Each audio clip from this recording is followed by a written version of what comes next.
21 मई 1991 रात 10:10 जब पूरे भारतवासी को फिर से रोना पड़ा। वो रात भारत का प्रधानमंत्री राजीव गांधी का आखिरी समय था। लेकिन उस दिन अपने अंतिम समय के बारे में राजीव गांधी को पहले ही एहसास हो चुका था।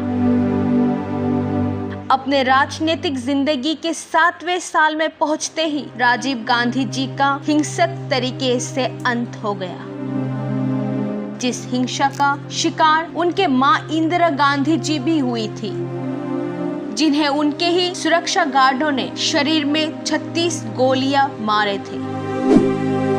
जैसे 31 अक्टूबर 1984 को इंदिरा गांधी को अपना मौत का एहसास हो गया था, वैसे ही राजीव गांधी को भी अपने मौत के बारे में कुछ एहसास हुआ था।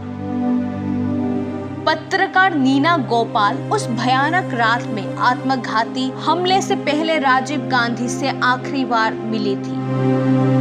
अपनी किताब the assassination of Rajiv Gandhi में नीना गोपाल उस पल को याद करते हुए राजीव गांधी से पूछा गया एक सवाल को लिखती है।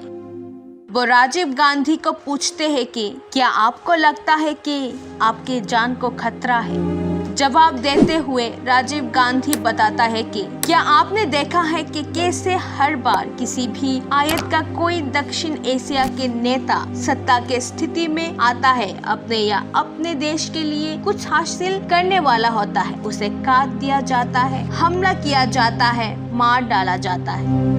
नीना गोपाल का कहना है कि बयान देने के कुछ ही मिनटों के भीतर उन्होंने संकेत दिया कि वो जानते हैं कि वो अंधेरे संभावित शिकार के खेल का एक लक्ष्य है।